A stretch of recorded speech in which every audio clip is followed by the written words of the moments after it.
Welcome. Welcome to our first set of videos here. My name is Michael Marks. I'm the founder and president of the Monalog Collective. And I'm hoping that you're going to enjoy these videos and come back for more. This is the first of a series. And I'm here today with Jim Fitzgerald, who's a founding member of Monalog. Jim, you and I met at Steve Sherman's PAX event, Photo Art Exchange, and I think it was 2019. You were one of the first people I met, and you were actually friendly towards me. So I said, well, I think that you're one of the first people I wanted to contact to join our collective. So welcome. Thank you, Michael, for having me. Yeah, I think it was 2019 when I flew from Washington State back to Connecticut to meet everybody, which was actually a wonderful event. I wanted to see what the East Coast photographers were doing and meet some new people, new faces, and make some new contacts. So we seemed to hit it off pretty well, and I liked your work and you as a person. And I thought, yeah, heck, yeah, it was a wonderful meeting. So, and it's kind of just grown from there with being a founding member, one of the founding members, original members, whatever you want to call it, of Monalog. I'm really happy to be here. Yeah, well, so how's it going in Vancouver? It's going really well. I've been keeping myself really busy. I seem to just do that by nature because I've got so many things going on all the time. Even during the pandemic, it's been a little difficult to get motivated at times, but I look back at the stuff that I've been doing in 2020 and even into this year, and I've got a lot of stuff going on. So things are great. Things are going nice. The weather's starting to change here, so that's always a good thing. And getting ready to do some traveling here. Yeah, I think a lot of people have had the problem of trying to sort of figure out what they can do during the pandemic. But I think once they sort of thought about it, a lot of people that I've spoken to, it seems like they've been pretty creative, during this time. I know myself, I'm a more of a street documentary type, and I didn't feel absolutely comfortable getting very close to people, for all the right reasons. And I had to think about other things that I wanted to do. So I ended up creating a project that was completely different, but it was very rewarding. So, it turned out fine. I wanted to start off, Jim, and talk about your carbon transfer work, because I just think it's some of the most amazing photography I have ever seen. When I first saw your work at PAX, I thought I was looking at something. It wasn't a photograph. It was really like a three-dimensional object, and it was quite special. Well, thank you. That was one of the reasons I wanted to go back to PAX, because there was quite a few photographers who I respected that were going to be there and whose work I'd kind of seen on, the web and forums and things. And it's nothing like seeing prints in the flesh to really be able to see the quality of people's work. And I wanted to share my West Coast style of photography and the uniqueness of carbon printing, which there's very few people in the world that have mastered the process. And so it's totally unique and different than what most people are doing. And so I thought, well, what better place to share than with a group of wonderfully accomplished photographers to show them the work. So it's a fun journey. It's not for the faint at heart by any means. Yeah, it's just, it really is three-dimensional. I know that, when I think of looking at a silver gelatin print versus, let's say, an inkjet print, you can you can tell the difference, with a black and white, analog print. And there is, Absolutely. you do feel like you can sort of see into it. But when you look at a carbon transfer print, and I'll admit the only ones I've ever seen are yours, but when you look at one of these things, it's like you're like almost in the scene itself. I mean, it's an amazing thing to me. Well, that's the thing that drew me to the process, along with a couple of other things. But the ability to add depth to Hmm. the image, um, a lot of that comes from proper composition, but the ability for the light to be able to be interpreted the way it is in carbon printing, because you have layers of texture that tend to add depth to the image, is really an attractive thing. And when you understand how it all works and you're able to work with the different layers, and I do a single transfer process. A lot of workers, some of the new people are doing some double and triple transfers and things, but I do it all in one transfer, in a single transfer. It makes it rather difficult because you got to get everything, uh, shadows, midtones, highlights, everything all in line in one print. Um, but when you get a print that just sings, it's like you're there. You can walk around it and almost, walk into it and touch it, like you say. And a lot of people seem to do that when they look at the work. They do a double take and they walk by it and they wait a minute, and it's like the image is following them. And so they go back and they look, and I always see people looking at my work. They're going, what's going on here? Yeah. Because it's not something that people see all the time, and so it's unusual, and it always piques curiosity. And so when people ask what the hell's going on with this, then I'd be more than happy. Always happy to explain what I'm doing and the process, and try to do it in a real quick um, explanation, because it is rather lengthy in trying to explain it from start to finish. Well, I actually, as you know, I have one of your prints at home here because I have our collective's portfolio, and I think Oh, I am going to keep it. I'm not going to return it. But so everybody so wants that print. so Jim, how did you get started with carbon transfer? So what made you decide that you wanted to do this particular project versus standard silver gelatin prints, or maybe other alternative prints like platinum, or whatever? And could you just say a little bit more, for the initiated about what the process is, and what makes it different. So how did you get started with it? And then, Sure. Well, I had been shooting 8x10 and ultra large format uh, cameras, 8x20 at the time, and I had 11x14. I don't think I built my 14-17 yet, but I was shooting those three formats: 810, 820, 11x14, and I was an azo printer, mm, and was printing silver chloride for several years. And I was on the large format photography forum, searching and looking at the image posts that would come up from time to time. And I saw an image on there by a now dear friend of mine, Vaughn Hutchins, who mm, lives up in the Eureka area, actually lives in Blue Lake, California. And it was a carbon transfer print.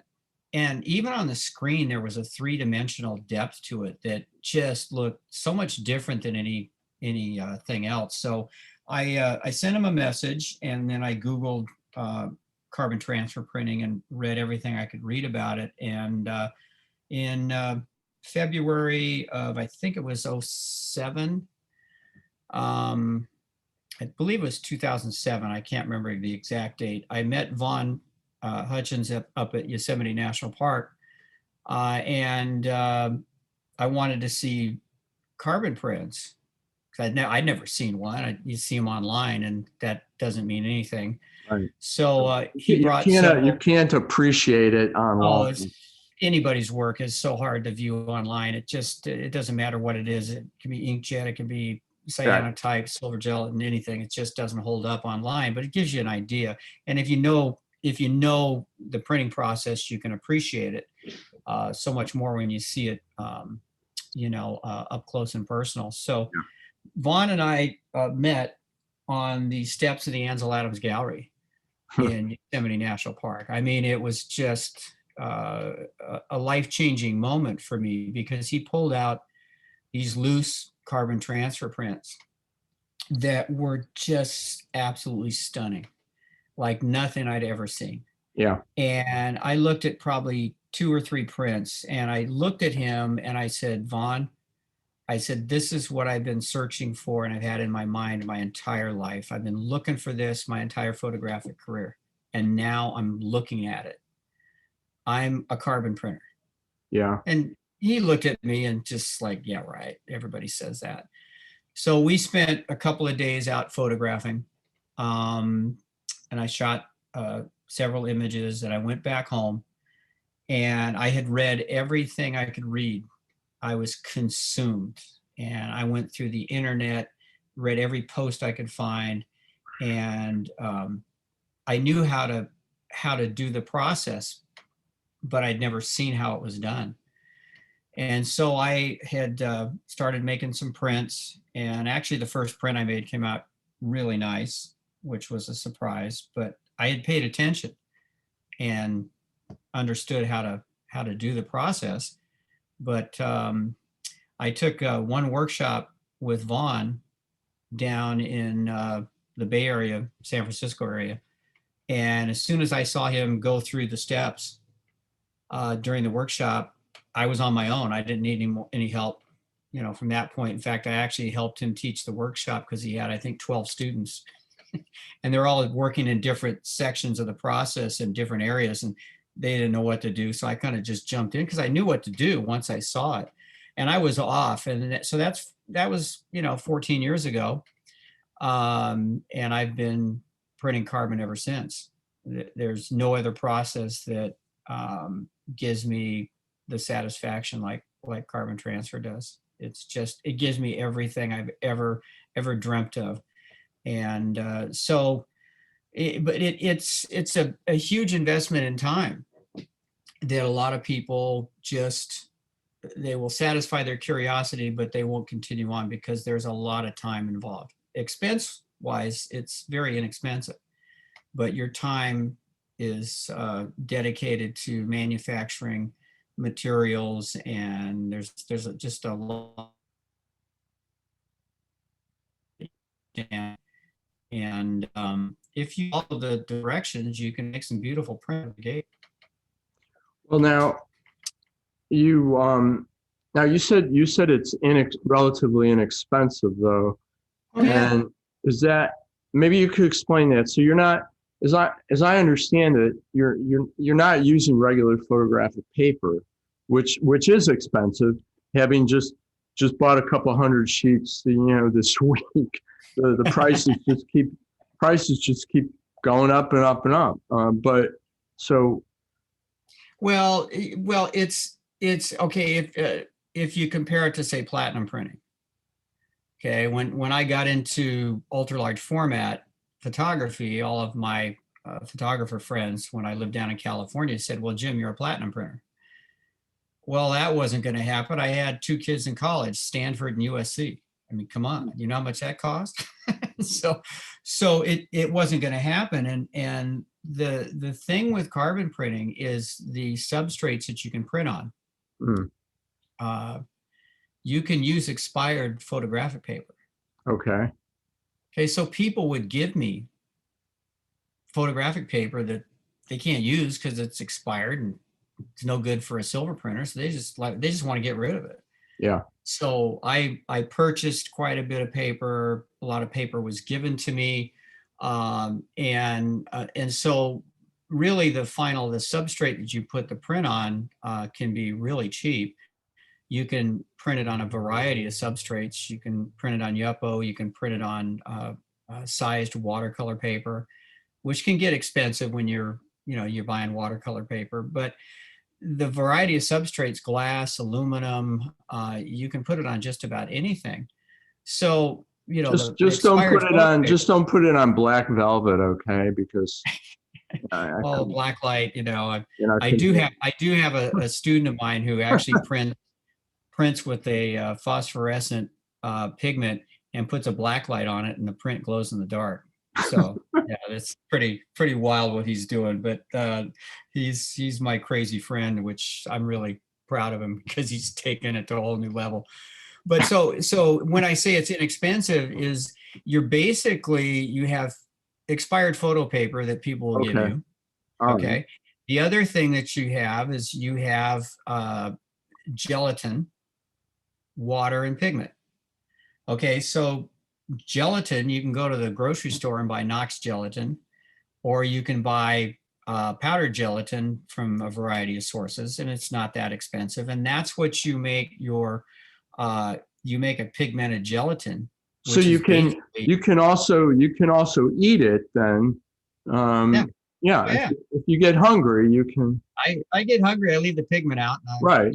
Okay. I make Jello strips because it's sugar, water, and Jello. So it actually, I'll never starve.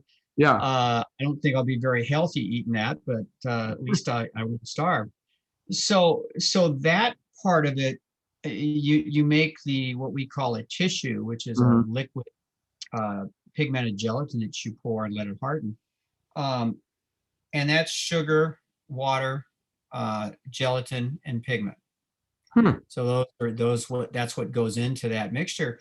And from that, you pour it on a temporary substrate material and let it harden.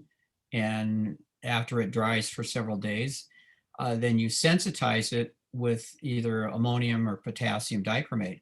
Now that's the only chemical that has any cost to it. Hmm.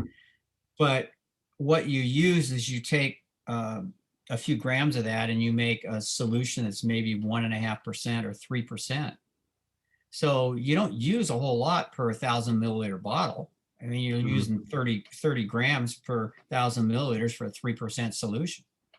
Hmm. So you buy a pound of ammonium dichromate, it's going to last you a long time. People said, "Oh, that'll last you a lifetime." Well, that's not true because I make a lot of prints. So, I still have ammonium and potassium dichromate that I don't think I'll ever have to buy any. But that's the only real chemical you need to buy, along with sodium carbonate and a couple other clearing chemicals. But there's not a huge expense Right. when, say, you compare it to platinum, where you're buying noble metals that cost. You gotta watch the platinum palladium market in order to know when to buy, those solutions because it's expensive. And the rest of it is time, your investment in time. Right. So Right. your investment in time is if price that out, then Yeah. sure, Well, now, it's costly there. So that's really what it costs is just time. I just, so people can be clear about Time this. and patience. If people are, so you can use old outdated paper or whatever, but does it have to be fiber-based paper? Or if somebody said, well, I've got 10 boxes of RC paper, would that work? Yeah. So it doesn't RC matter. paper works. Doesn't matter. RC paper is very easy to transfer to because the transfer really sticks and bonds very easily to it. And it's very easy to work with. And I tell students to really start with that to Oh, get the okay. mechanics down, because different substrates will have different working properties. So if you're going with a fiber paper or sized watercolor paper, different substrates react differently when you do the transfer, especially because the transfer is done underwater. Where when I say transfer, basically after, quickly how it's done, I make the Yeah. pigmented gelatin, I pour it onto a temporary substrate, I let it dry for several days, Mhm. then I take a solution of ammonium dichromate and acetone, and I mix that in a vial, and I sensitize the tissue with it, and it needs to dry for about 2.5 to 3 hours. Put a fan on it, let it dry. Mm-hmm. Once it's dry, expose the negative in contact with that tissue, and I have a piece of Duralar clear sheet in between the two substrates so they don't bond to each other, because it's exposed in a Newark 261K plate burner, Mm-hmm. which is a very powerful um, mercury halide light, and it's got a vacuum frame, so it's held down tightly, and so it will generate some heat. So you don't want to have the negative bond to the tissue that you're exposing into. But so basically, you have a negative in contact with the tissue like this. You expose it. Once it's done, you take the negative off and the protective mylar off, Duralar, whatever, and set it aside. Now you have an image in this black rectangle, but you can't see what it is. Mm-hmm. Nothing there. You have a tray of cold water, and you put a piece of fixed out photographic paper, emulsion side up, let it soak for about a minute and a half, and then you immerse this pigmented gelatin tissue that's been exposed. You insert that in the tray of water with the emulsion side down, but not in contact with the paper in the water. So you keep it under the water, but not in contact for about 45 seconds is what I do. Then you mate the two together underwater, and then you pull them out of the water together in contact, drain it, squeegee it to a sheet of glass, put a piece of paper and glass over that, let it sit for about a half an hour.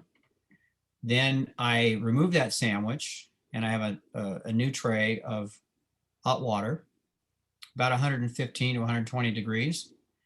And once I take that sandwich and I immerse it in that hot water, that's where the transfer from that temporary support to the final support takes place. Once it goes into that hot water within the first minute or so, that is now bonded to that final support material. So it sits in there for about 4 minutes. Then I peel off the temporary support material and set it aside. I use a fixed out X-ray film so I can wash it off and reuse it. So it's inexpensive. I got reusable materials. Mm-hmm. And then I have a rectangle of black on a piece of fixed out photographic paper, and I just shake it underwater and melt the gelatin away. So as the gelatin melts away, you see layers of shadows that are thick, midtones that are thinner, and highlights that are thin. And you develop it until it's a little on the hot side. Mm-hmm. There's a dry down of about 10%, depending on the paper you use. And once it's finished developing, about maybe 15 minutes or so, you just take it out and drain it, wipe down the edges, put it in a tray of cold water for about 10 minutes and let the gelatin set, and then hang it up to dry. Now, when you hang it up to dry, it's very swollen with wet gelatin. So if you look at a print, it's going to look like it's got a tremendous amount of relief because the gelatin is swollen with water. Right. And a lot of people, new workers in carbon, especially I see them on the internet, Facebook, different social media platforms. They're posting videos of these wet carbon prints, and they're swollen and they've got all kinds of relief. And it's kind of misleading because everybody's like, oh, wow, that's really great, man. That's awesome. And I did a couple of those just to show people that I did a before and after. It's like, guys, okay, this is because it's swollen with gelatin. And so you're showing this and you get people thinking, oh, this is the way it looks. Well, that's not the way it looks. When it dries down, the relief can either stay or go away. Yeah. And so it's misleading to people who are interested in the process. Yeah. The big thing with this process is, as we had touched on earlier, is the depth that you can pull from the shadows and the midtones. Yeah. It's just incredible what range you can pull out of an image. I've printed images with 12, 13, 15 stops. And I've got from everything from deep dark shadows all the way through pure highlights that read through the image. It's just a spectacular process for what you can get out of the image. And so that gives it that added depth. It's that quality of shadow, mid-tone highlights that you can get with this being just a straight print. There's no Yeah. dodging or burning or anything. And so my work is all straight prints, and the depth that you get is because of the process. That shadow, if you have a deep shadow next to a highlight, you'll see a separation and a thickness separation that's really, you just can't miss it because it's just right there. And so that draws people into the image, and I think it adds a wonderful quality of depth. So you just hit on something. So you're saying, I guess what you're saying is, as long as you've exposed the negative and developed it properly, you're saying there's really no dodging or burning that needs to be done generally. Right. Right. Wow. That's Right. Yeah, everything I do is a straight print, and my negatives can be all over the board.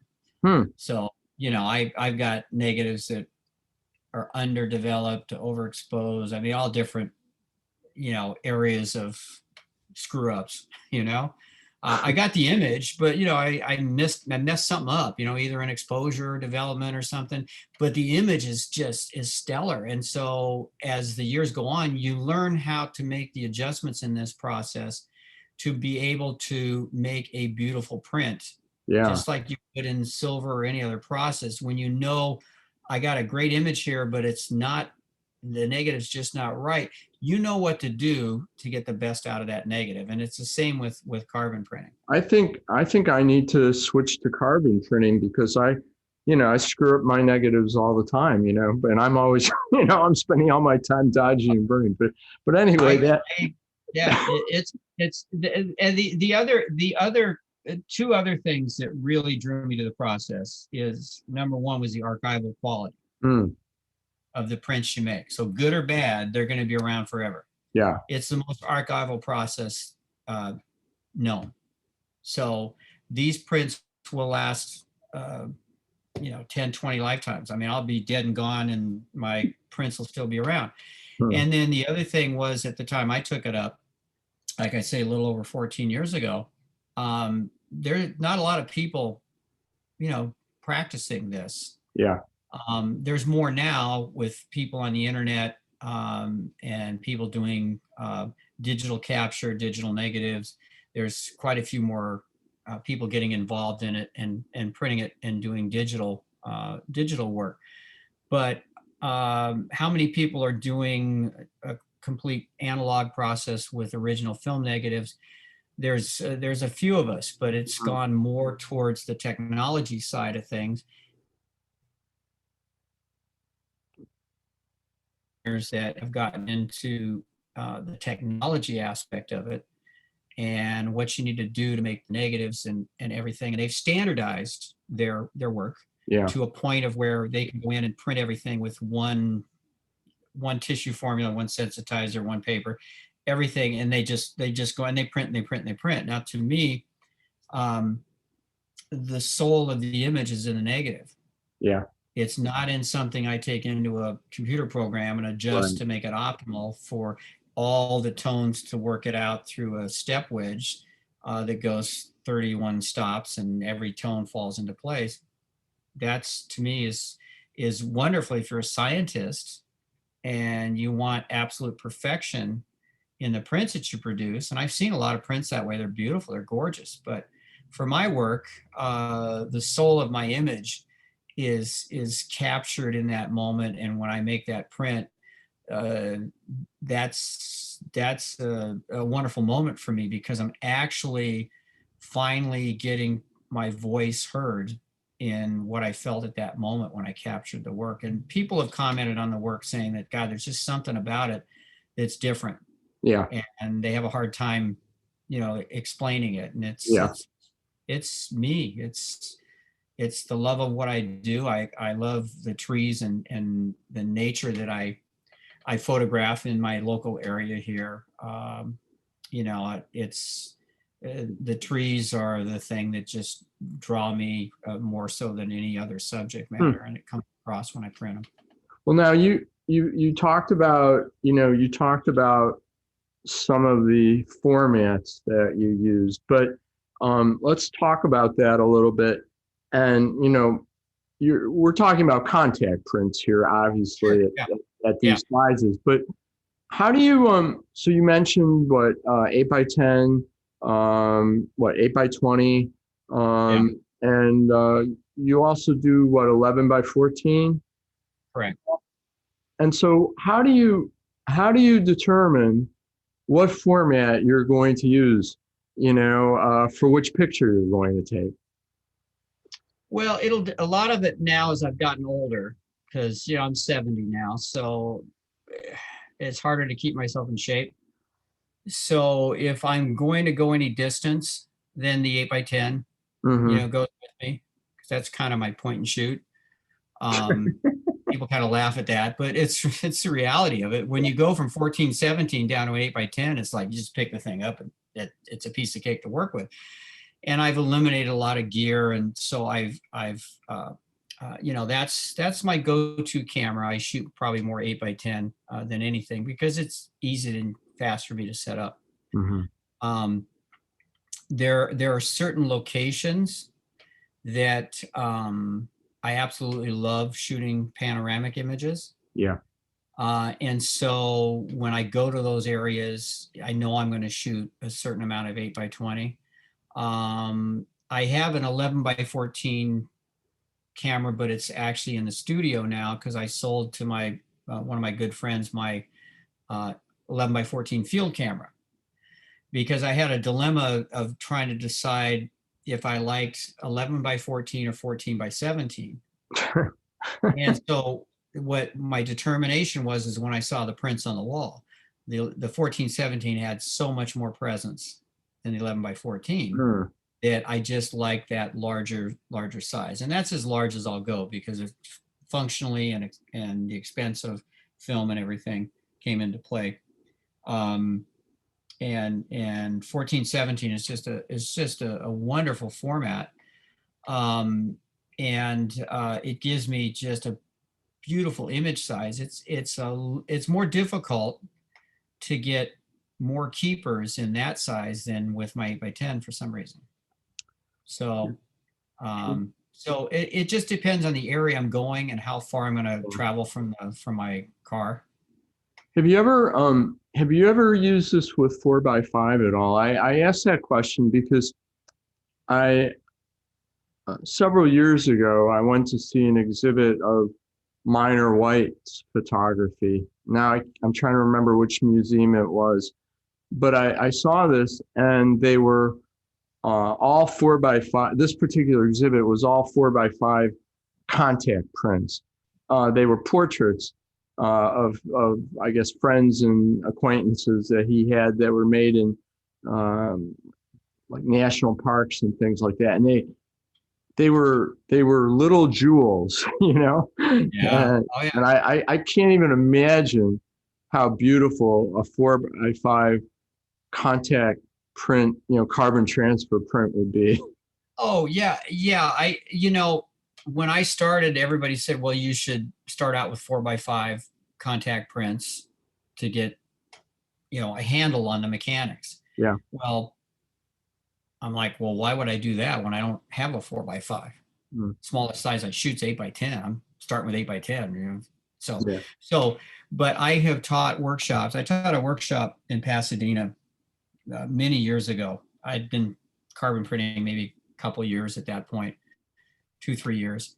And I taught a workshop where I printed 2¼ 4x5, 5x7, whole plate, Hmm. digital negative, and 8x10. Okay, this is what my students gave me. Okay, so you got to think. Okay, you got different contrast ranges. You got different everything. Okay, and so I printed a strip of the 120. Hmm. Actually, I think I printed 2 or 3 strips of the 120. I did a contact sheet basically in carbon, which was actually came out really, really nice. Mm-hmm. And then, 5x7, 4x5. So all of those actually came out beautiful. The only one that didn't was the digital negative, because the digital negative was so much different. Yeah. And it was the person that they didn't understand how to make a digital negative. And it was just, I looked at, you look at something that's orange Yeah. and it's like, what the hell is this? I mean, so I did my best with it, but that one didn't really come out. But we learned a lot by the mistake. But everybody else's prints in all those formats, they went home with some really nice prints. So somebody had a little 2 1/4, Yeah. contact. I think I printed 2 or 3 strips. I think I printed I did a contact sheet. Yeah. And I said, which one do you want is like the one that you want more than any? And you can always just cut it out. Yeah. And she Said, well, this is the one that I really like. So I did my readings based on that negative mm-hmm. and printed to that negative. And everybody else gave me different negatives. And so when you get different negatives, different contrast ranges, you have to sensitize things differently. You have to do some things a little differently. And the great thing about carbon is there's so many ways to balance, contrast in pigment, the amount of pigment you put in your tissue that you make, the Mm-hmm. pigmented gelatin. The more pigment you put in, the higher the contrast. Okay. So the less pigment, the lower the contrast. Oh. So let's say you got a low contrast negative. Well, you make a high contrast tissue. Okay. Now another step to control contrast is the percentage of the ammonium dichromate.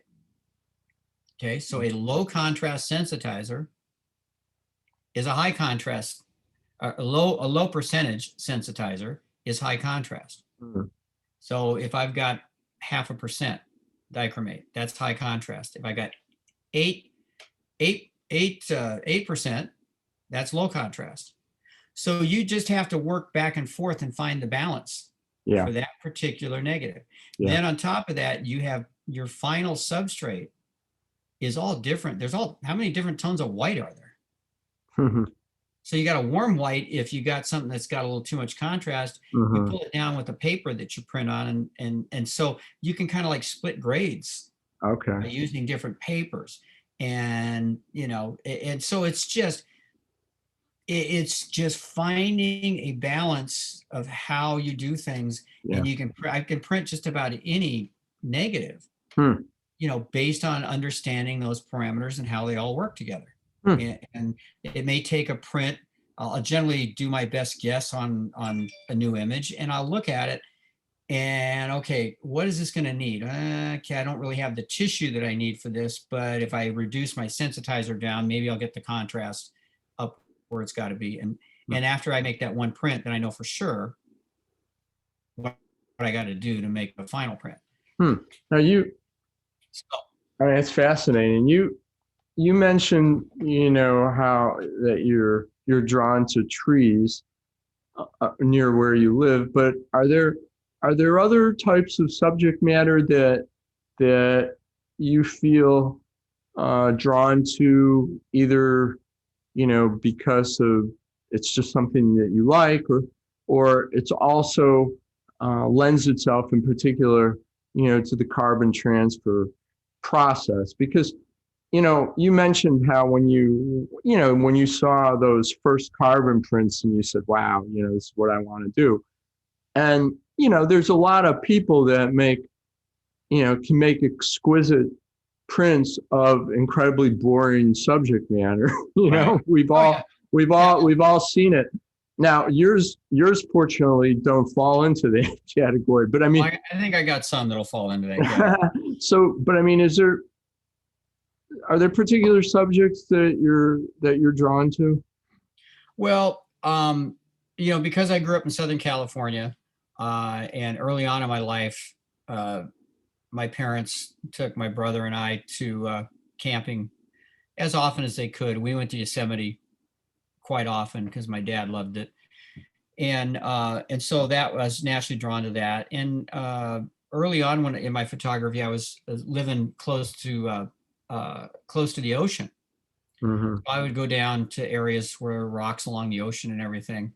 And so early on, I was doing some work with that, and I actually need to revisit some old negatives to see about reprinting some stuff that's actually absolutely beautiful, but I just haven't gone back to look at them. But the trees naturally are something that just between the redwoods and Yosemite and Sequoia and all that, it's just it's close to my heart. But then we would travel along the eastern Sierra Nevada mountains, and there was a lot of beautiful scenery along there. But there's a place just north of Lee Vining in California called Bodie, which is a ghost town. Right. And it was the gold rush town. Right. It was actually the second largest city in the United States, I think in the 1880s or something like that. And so it's in, I think 1932, the early 30s, everybody just picked up and left. Okay. And they just left their belongings, everything. And it's maintained now by the Park Service in what they call an arrested state of decay. Yeah. So they keep it the way it was. And you look in the schoolhouse there, and there's books open and lessons on the chalkboard and dust like, an inch thick because they just left. Yeah. And no, you can't go in these buildings. There's only a few you can go in. And so all the weathered cedar wood and all the tin cans that they would take apart and nail on the side of the buildings to try to keep warm.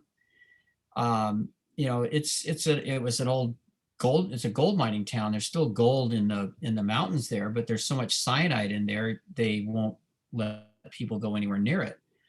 But it's a fascinating place, and the textures Oh, there are just absolutely incredible because yeah. you got wood that's been there for close to 100 years, over 100 years, and it's all gnarled, and Yeah. you get angular light on it, and it just jumps off the page. And plus you've got glass windows that have white frames around them that are weathered, and the textures and the cracks. I mean, it's amazing. Now, it's at 8,400 feet. So when you go there with gear, I always take a pull cart to pull my gear, and I go around and been doing a series of windows, Mm. basically, looking through time. If you Yeah. think about it, you're actually looking into these buildings, and the way the windows are set up, you can shoot through one window through the outside window and you can see other buildings. And if you set it up properly, you can stack, the buildings together. And so I've got a series I've started to work on that will eventually turn into a book or portfolio or something of images of Bodie. It can be a brutal environment because at 8,400 feet in the wintertime, they'll get 20 feet of snow, Yeah. and it'll be minus 30 degrees. And in summertime, it can be 125, 112 Wow. degrees there. It's just brutal environment. Yeah. And a fascinating place. And so I am a member of the Bodhi Foundation. I support them, send donations in because it's just a great resource as a photographer to go and photograph. I've heard about it, and I've seen some pictures from it. And it's funny you talk about windows. I myself have always been drawn to doors and windows, and Yeah.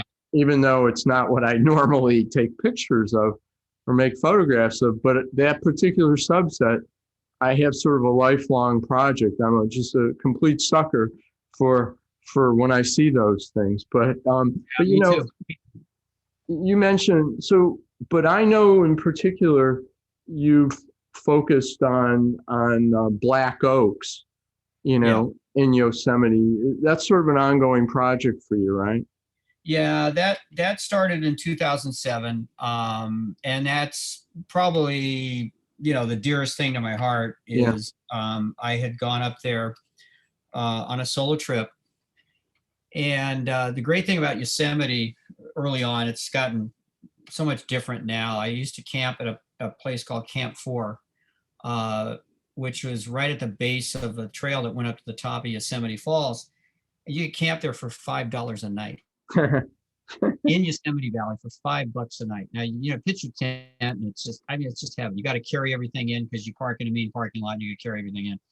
But it was actually called the climbers campground because a lot of the rock climbers would go there. So I was there in 2007, I think it was October, and I was looking for, what's going to inspire me. And I thought, well, there's a trail that ran from west to east that, paralleled the mountains. And I thought, well, let's go up there. I'm going to work west from the camp a little ways. I'll get up to the trail and I'll start looking around. And I found a couple of black oaks, these two black oaks that were coming up out of these granite boulders that surrounded them. And the light was absolutely beautiful. And I was like, I looked at them and it caught my eye and I thought, well, wait a minute, what's going on here? I mean, who came first? Were the boulders here? The oaks grew out of the boulders? I mean, what's going on? So I got up and I started looking at it and it just fascinated me. And I thought, God, this is amazing. This is a beautiful photograph. And the great thing is because I was photographing up against the mountainside in the background, I had all this depth behind it going up the mountainside.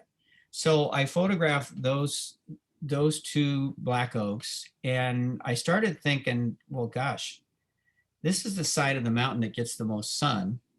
So there's probably going to be the most trees here. So I started walking east on the trail. I found another small black oak that been struck by lightning and it was just hanging on, but it was backlit in the morning light. It just seemed to glow. So I photographed that. And I thought, God, this is starting to develop, I'll just keep going. I had 12 film holders with me.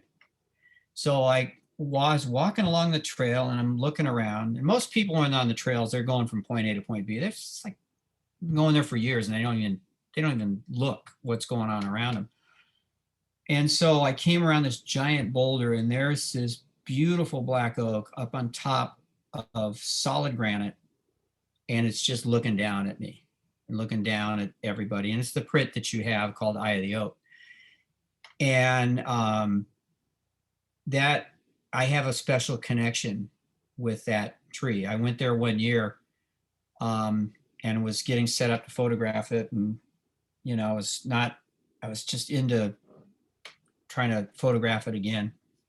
And I walked around the side of the tree and I got hit in the head, right in the center of the head. I didn't have a hat on, right in the center of the head. The point of an acorn hit me right in the head. It actually made me bleed.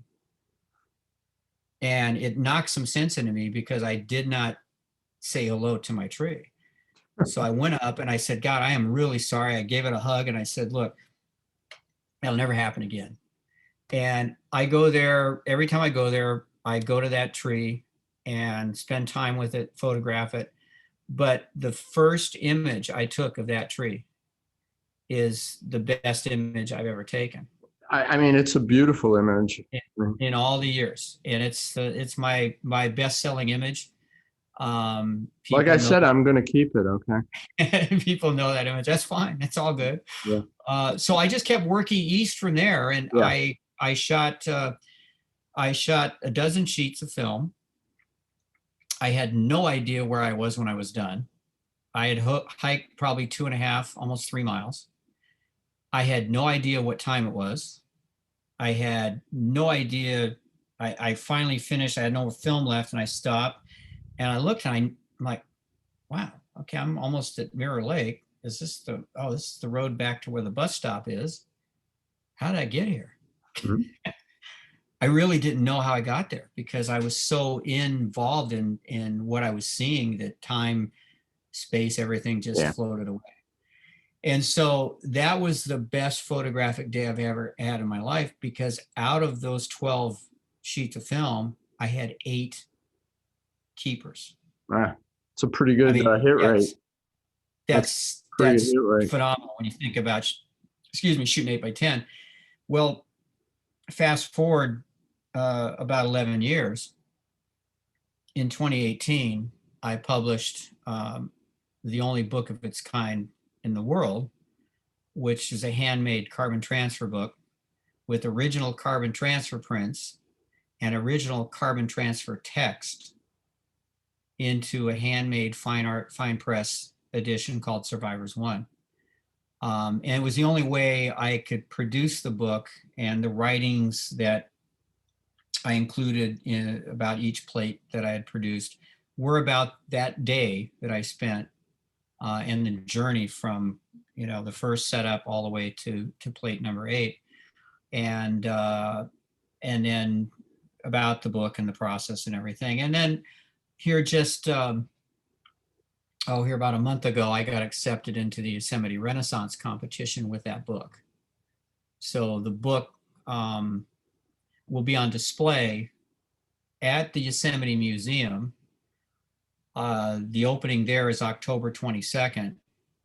And kind of coming full circle, I'm teaching a carbon transfer workshop from the 20th through the 23rd of October. So I'll be there when the book shows up at Yosemite for the opening, which will be absolutely thrilling because it's where I wanted the book to go to get the exposure that it deserves. So I have actually the whole thing sitting on my living room floor. It's packed, and I've got the whole presentation ready to tape it shut and take it to UPS and ship it to the gallery here tomorrow. Let's take a moment. I've seen your book because you had it, you brought it with you to PAX, and I was just amazed at what that was. I mean, not only do you make these incredible photographic images, but you actually bind your own books. I mean, so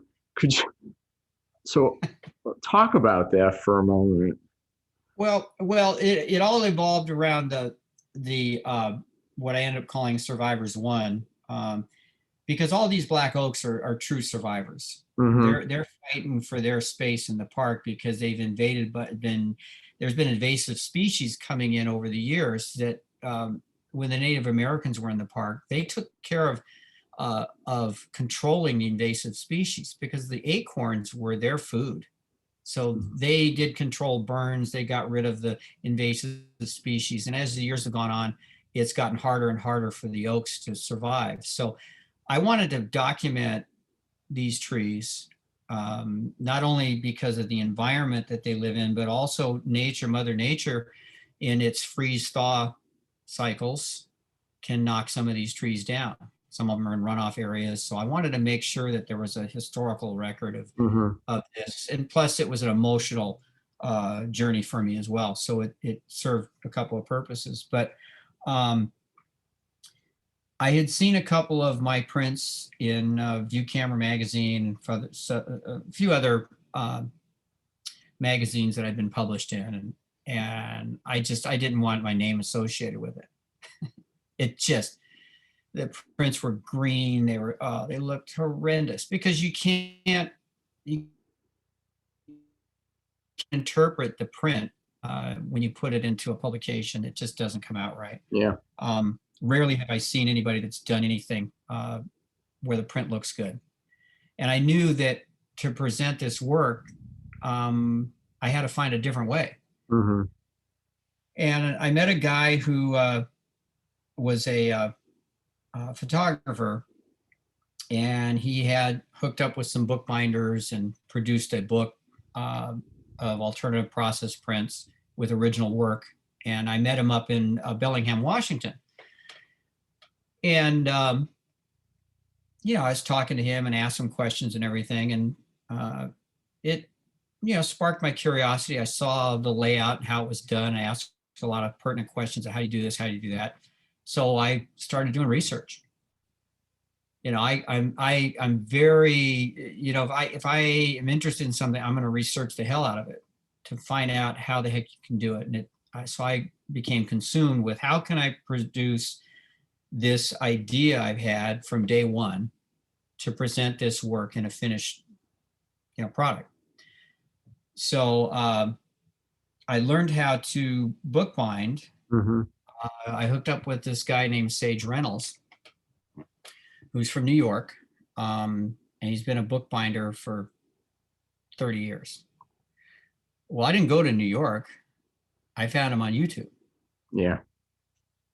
And I've communicated with him via phone and text messages and emails and stuff as well.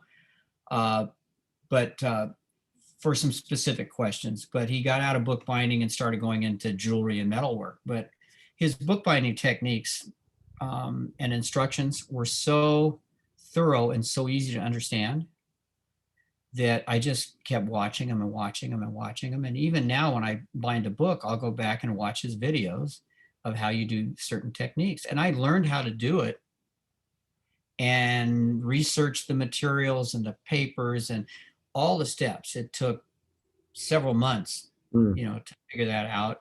And then when I decided I was competent enough, I started with a small binding to see if I could do it. And it's like, okay, that wasn't so bad. And then I worked up to the actual book size. And when I bound two editions at the same time. I made prints for 2 editions. And I ended up printing and binding 2 editions. And I mean, you basically, it's called a perfect bind. So what you do is you get all your pages together and you put it in a clamp, a special clamp. And then you take a hacksaw and you saw cut little cuts into the binding. Okay.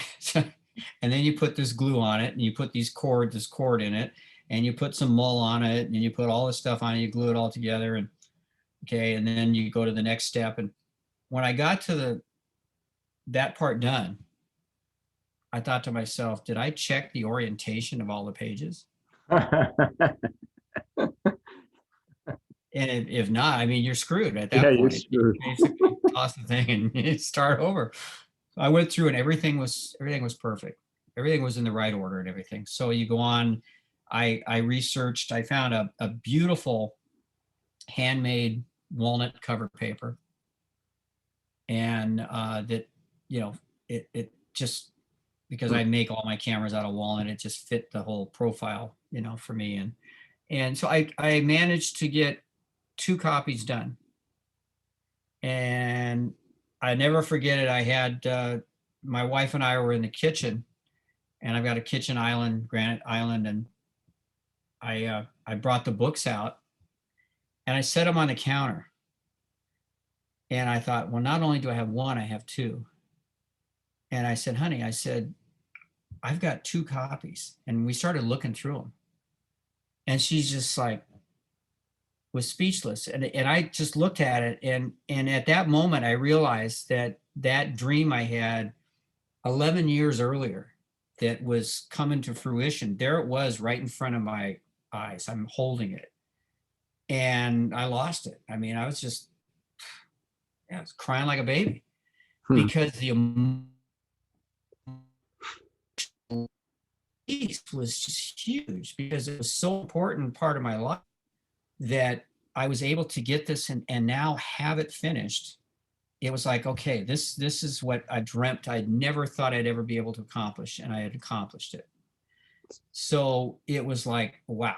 So now, with the pandemic has kind of slowed down things. The hardest part with an artist is to get it out there for people to see. Yeah.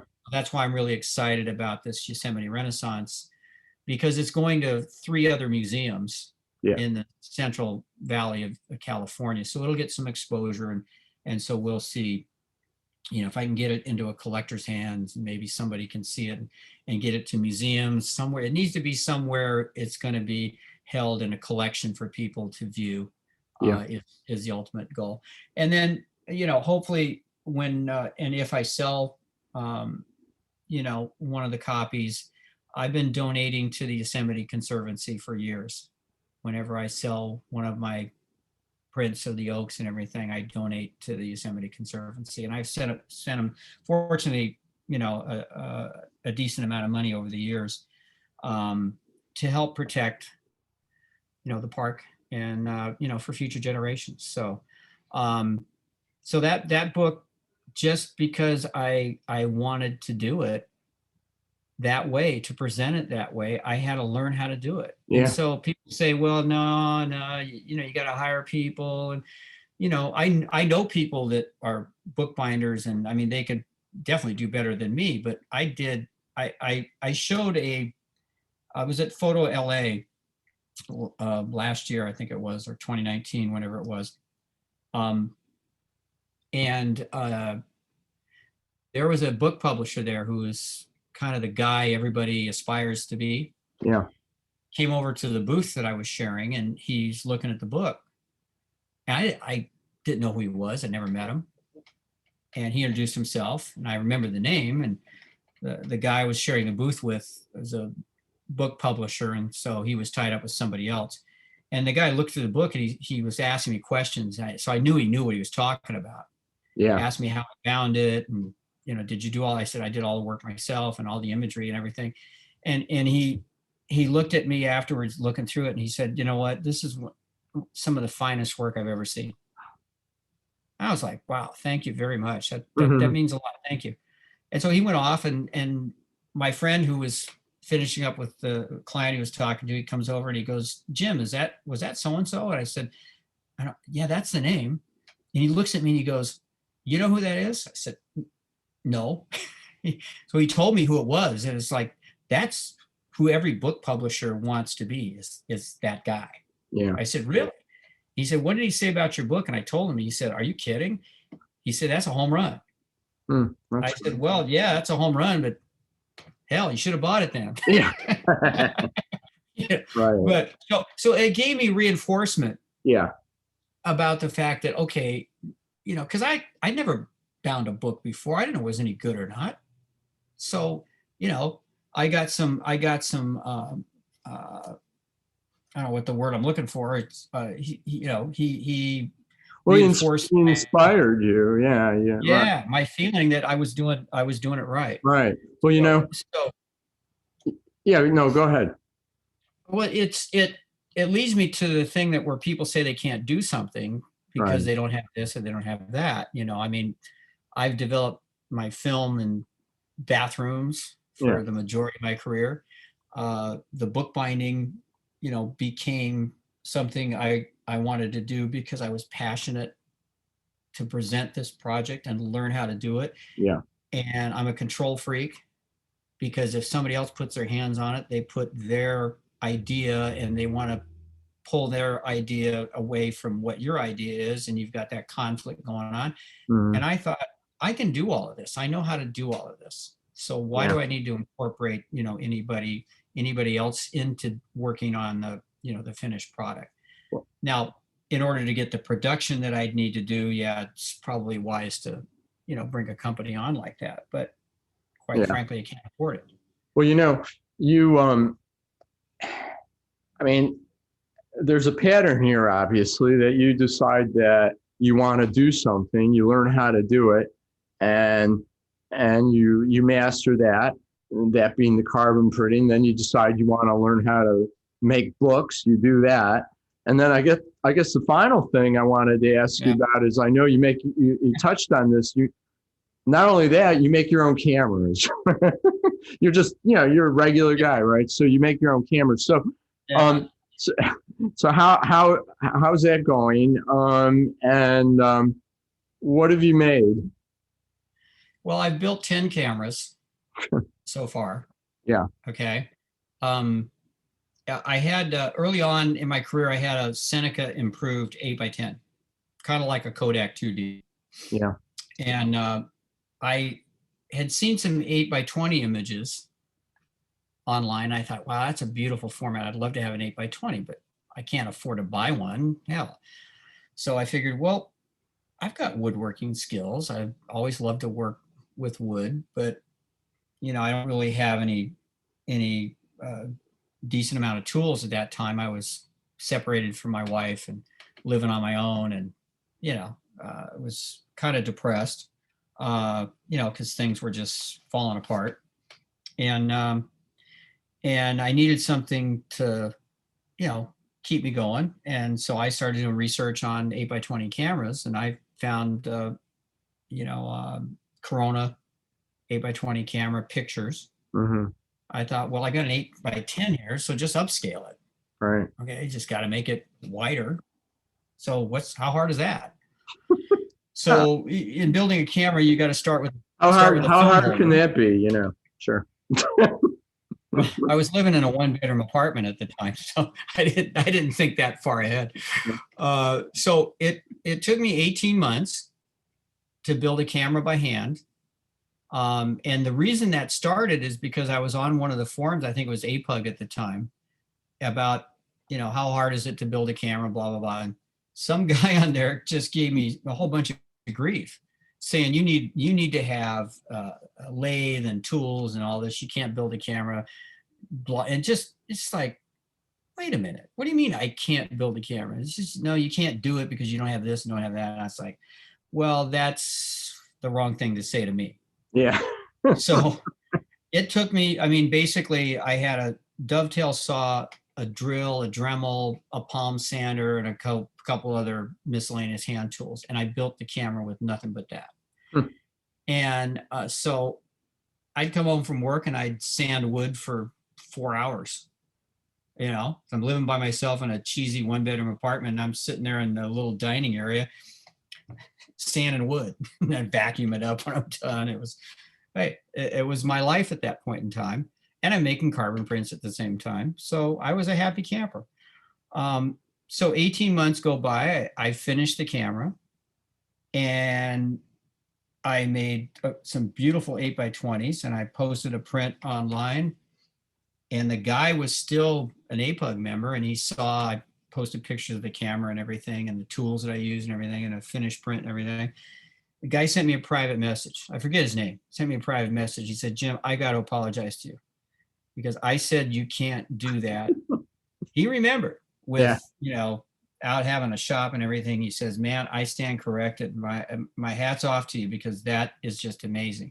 So over the years, I acquired, more tools. Yeah. And I've got a full-on shop, now, and my woodworking skills have gotten better and better the more I've worked on projects. And I've done a couple of commission projects for people that really helped elevate my woodworking skills and finishing skills. And I've always loved to finish wood. I'm probably one of the few guys, woodworker, who loves to sand wood.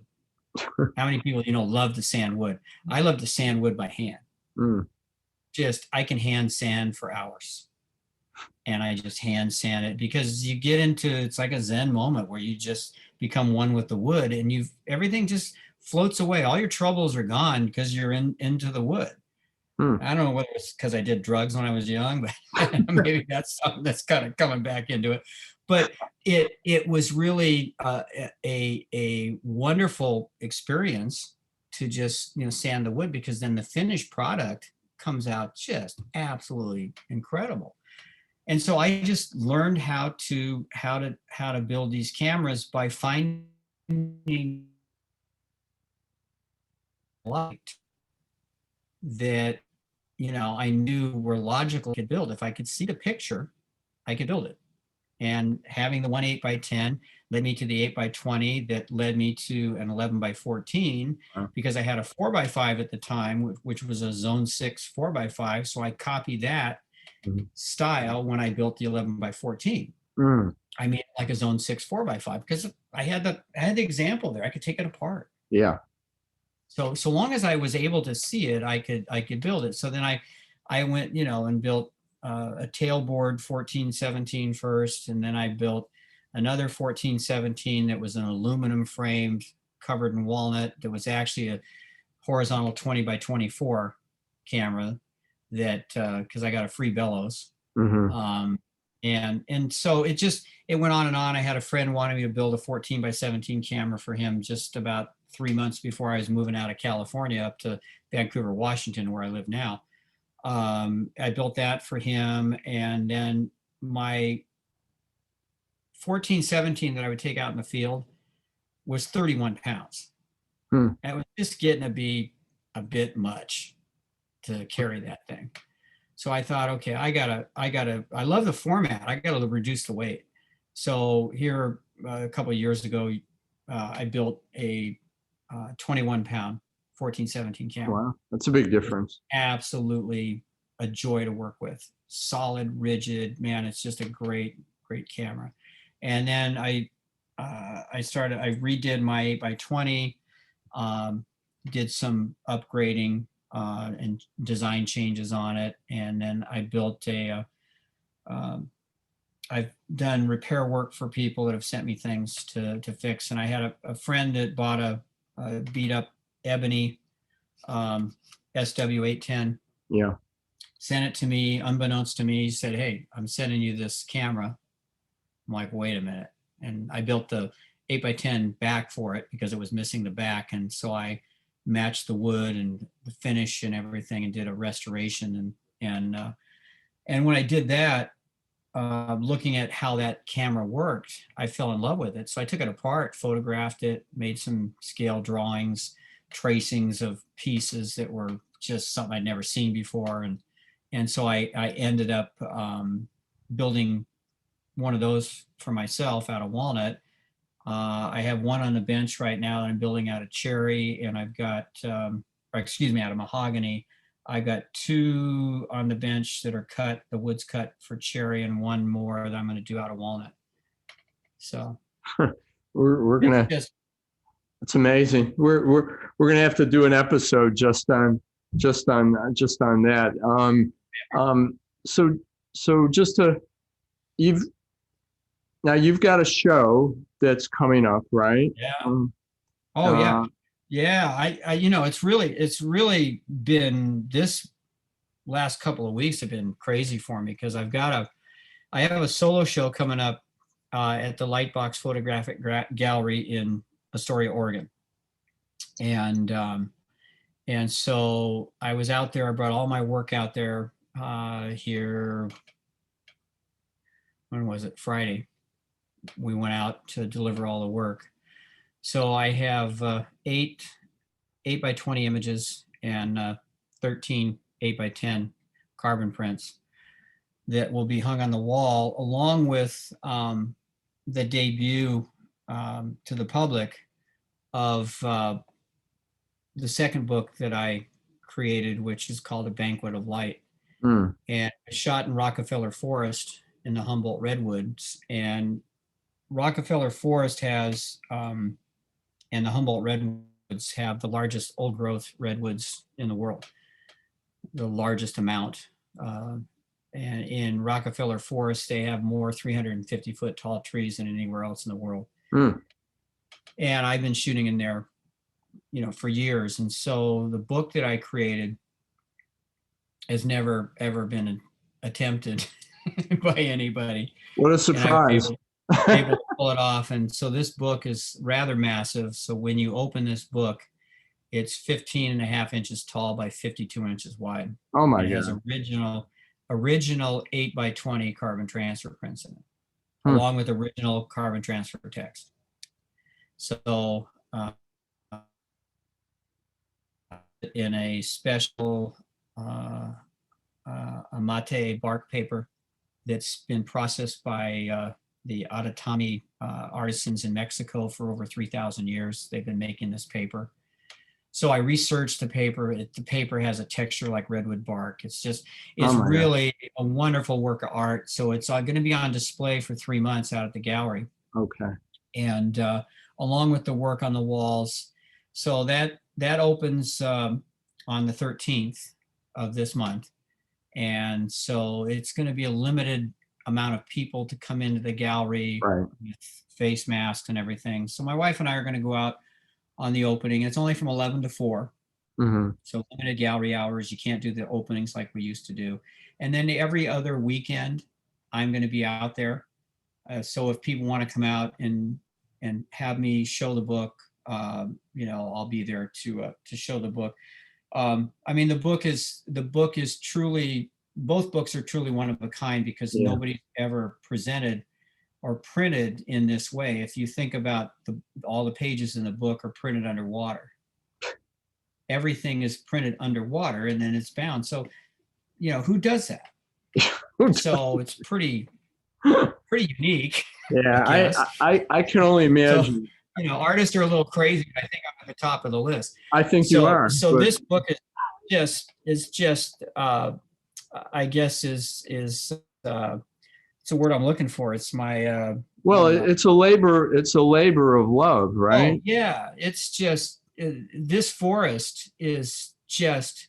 I mean, you have it's this forest is so wonderful to photograph, and I've shot more 8 by 20 images there. Mm, Okay, now you think about it, 350-foot tall trees. You think you're going to be shooting verticals. I'm shooting horizontals yeah, because the life in the trunks of the yeah, trees and the light when it comes through is just incredible. And it's so dark in there that every one of my exposures is a half an hour or longer. yeah. Yeah. I think. So it's just a magical place and it's flat, half-mile loop trail. So I just Mm, pull my little pull cart and you stop on the side of the trail and it's just magic wow, right in front of you. I can only imagine. Yeah. And so How, it's I'm gonna do a video okay, of it, and I'm gonna do a little talk about the book and have my wife videotape it, so I've got something to show so everybody. Put so up on we'll my get website. we'll get that Yeah, video. send that link to Monologue so we Yeah, can post it, on the website and everything. But that book was just incredibly difficult because I can't even comprehend it. just trying to figure out how to lay it out, and then Yeah, how to do the cover, because the cover, I mean, the cover, the width of the thing, you gotta cut paper that's 55 inches, 56 inches long, yeah, and then you got to be able to glue it and bend it. It's just, I yeah, don't know how I was able to pull it off. In all yeah, honesty, it's really, really a difficult book to print.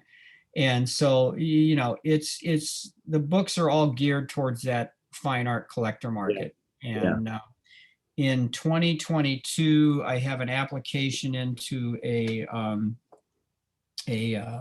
book fair called Codex, Hmm. which is all about handmade collectible books and artisan books and everything. And it was supposed to happen in 2021 because of the pandemic. Right. Actually 2020, and they just said the hell with it. We're going to extend it all the way to 2022. So I think in May of 2022, it's down in the San Francisco area. So I have the books have already been entered. And so at some point in time, hopefully I'll hear if I'm accepted or not. And then you've got to pay for a table space and all that kind of stuff. Right. But that's really where the books need to be seen, because that's where you get the collectors from universities and Yeah. in institutions, private collectors that, maybe I'll sell a book. Right. Well, I have no doubt that you'll be at that show, It's got and to go. It's got to go to those places because that book starts at $20,000, yeah. Well, I and each mean, edition goes up from there. it sounds like a lot of money, but it really isn't No, for it's what it not. is. Not for what it is.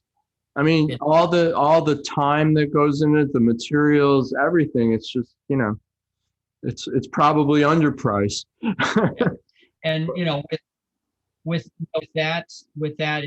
there's a sale in that, and sales for many of my work that I produce in the Redwoods, I'm a member of the Save the Redwood League as well, and so I donated a significant amount of Yeah. money to them.